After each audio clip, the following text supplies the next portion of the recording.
Še ena zgodba o presaditvi organa. Kaj pa se z vami? Imam presajena jetra. Moja zgodba je verjetno zelo podobna drugim.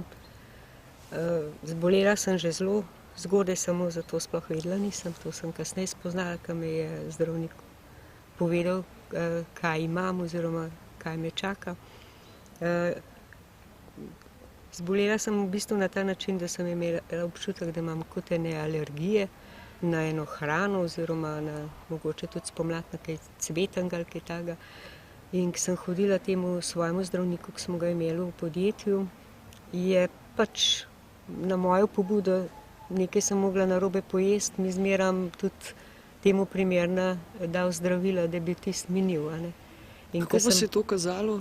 To je bilo bolj v obliki otekanja okoli oči, pa srbenje hudo zelo, ki je pa potem zelo počas ponehal, tako da največkrat sem dobila kalcij in je šlo mimo. Po pol leta je recimo ta izbruh spet prišel, pa sem spet postokrat prišla, da je spet nekaj podobnega, spet sem se mogla nekaj prigrešiti, pa se je spet ta postopek podoben pojavil. Tretjo pa že nisem več šla, ker sem imela občutek, da sama nekaj napako delam. Ampak ker se je to interval pojavljal, nisem tako bila pozorna. Ko sem se nazaj spomnila, pa že z diagnozo, sem videla, da sem bila v bistvu zelo len človek, nič se mi ni dal, vse se je bilo treba malo prisiliti, vsako stvar. Recimo, jaz sem imela tudi, sem bila samohranilka s sinom, mi je bilo včasih kar malo težko ali ven iti, ali na sprehod, ali karkoli. Raje bi ležala pa spala. Potem sem pa v vezi, ki sem bila noseča in med tisto nosečnostjo so se pa ti pojavi še bolj potencirali, srbenje še bolj naraščal, ampak spet tolažba, ko bom pa rodila, pa vse to minil. In ker po tistem ni nič minil, sem enkrat prav urgentno prosila, če zdravnica lahko pride na dom, ker sem bila objokana, vsa narobe, če lahko pride pa me teh muk reš, ker to pa zdaj že kamor več ni podoben. In ko je prišla, je rekla, verjetno so vzrok mleko in mlečni izdelki, ker v tistem času, ko dojiš, pa te stvari, tega malo več uživaš. Ampak se je izkazalo tudi, ko sem vse opustila, da ni bilo nič bolj. In spet sem tisto stvar prenašala 2-3 leta. Enkrat so me pa napadle ušesa, vnetje ušes, in sem šla zdravnik, da bi mi tisto vnetje ta zdravnica pozdravila. In je rekla, da se ji zdim zelo rumena, pa če imam še tisto hudo srdečico, sem rekla, ti se pa sploh noče ustaviti. In ko sem me dala na te alergijske teste, je pokazal, da sploh nisem na nobeno stvar alergična. Pa v bistvu sem se 15 let že skozi mislila, da sem. No in je rekla, bom probala še na jetrne teste pogledati, kaj pa tam kaže slika, in tam so bile pa, tiste slika je bila pa obupna, in me je kuj specialist v Ljubljano poslala. In ker je vedela, da me z naročanjem malo odlašala, je pa kar sama poklicala, da sem prišla čim prej na vrsto. In že na tistem prvem pregledu sem doživela šok. Je že kar dal predejstvo, to pa to je s tabo, imaš hudo biliarno cirozo jeter in rešite lahko samo transplantacija jeter. To sploh slišala nisem, da se to dogaja. Kako ste to doživljali, ko so? Ja, to je bilo, 2 dni sem rabila, da sem prišla k sebi. Ste vedeli takrat, kaj pomeni to? Nisem si predstavljala, jaz sem pričakovala, da je to zelo nekaj riskantnega, zelo težko, da bom imela to srečo, da bom sploh prišla na vrsto. Tudi v Sloveniji je bilo teh primerov zelo malo, ker to je bilo leta 97, ko sem zvedela, in se sploh ne spomnim, da bi za kakšno transplantacijo v Sloveniji slišala. In tudi doma majhnega otroka, punčka je bila stara komaj, hčera je bila stara komaj 3 leta pa pol, in sin je študiral, tako da sem bila kar malo zbegana, kaj bo z mano. Sam doktor mi je hotel pač takoj karte na mizo, da ne bi slučajno preveč kaj začela odlašati. No, ampak to bolezen me pa je toliko me v bistvu se zabremzal, ker sem po emehem pazila na hrano.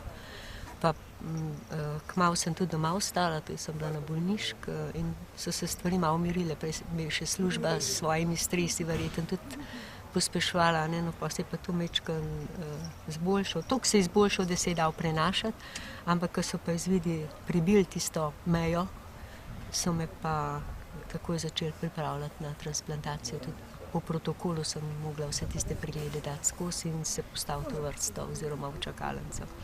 In koliko časa je preteklo od trenutka, ko ste prišli na čakalno listo, do trenutka, ko ste dobili organ? Zelo sem bila lahko srečna, ker sem bila že pol leta na vrst, ker so bili takrat z mano nekateri, ki so čakali, pa so bili že 1 leto v čakalnici. Tako da, čeprav sem se zmeraj bala tistega klica, ki bo prišel enkrat po noč, verjetno.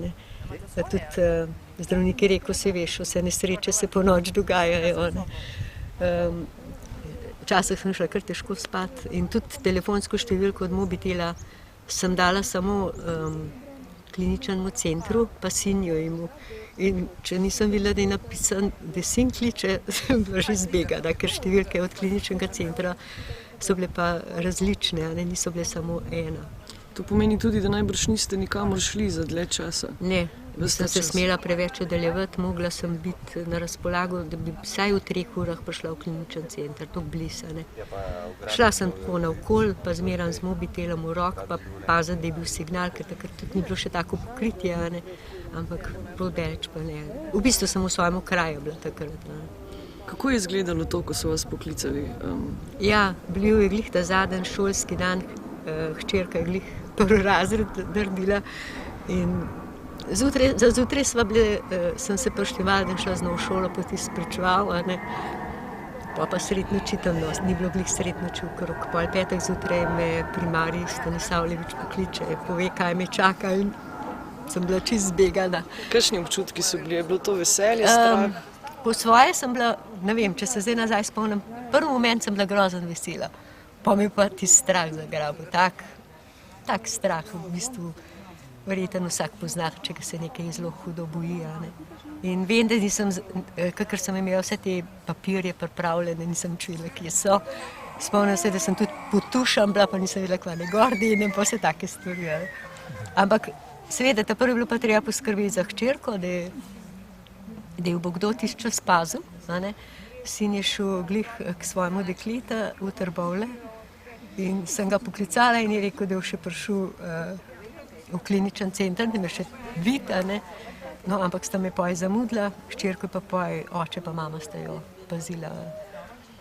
In spomnim se tudi tiste vožnje z dršilcem, je bila divja, ker je bilo že precej prometa na cesti, ker po enih tratah smo vozila.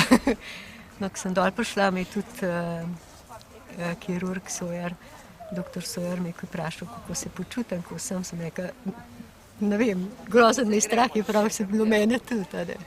No, pa so me pa pripravili, pa transplantacija je bila čist, kakor so mi pa povedali, tekoče potekala. Koliko časa pa traja okrevanje ponavadi? Moje okrevanje je bilo majhen daljše, kakor bi bilo morda povprečno ali pa normalno, ker sem imela pa 2 zavrnitve. Najprej je prišla ena po enem tednu, no, tista se je pa ustavila seveda s tisto količino zdravil. Pa so me pa že odpustili, sem bila že doma, sem pa doma dobila vročino, ko sem vprašala, kaj naj naredim, ko imam vročino, so pa rekli, kuj dol priti, nekaj mora biti narobe. In sem bila pa še 1 mesec pa pol, da so mi to zavrnitev ustavili, zamenjali zdravila in od takrat naprej se moram pa potrkati. Je v redu. Ja, je pa zdaj v redu. V redu, najlepša hvala. Jaz sem tudi slišal, to sem zdaj. Ja? In kako se vam zdi? Ja, res je. Lepa. Ja, že lepa za Še ena od nazaj. teh zgodb. Ja. Vsaka je malo drugače. Skratka, vsem 3 hvala za vašo zgodbo. Upam, da bodo ljudje, ki še razmišljajo o tem, da ne bi darovali po smrti svoje organe, ker konec koncev je to rešitev za mnoge ljudi, da bodo zdaj razmišljali drugače. Hvala, pa lepo življenje. Ja, najlepša hvala vam.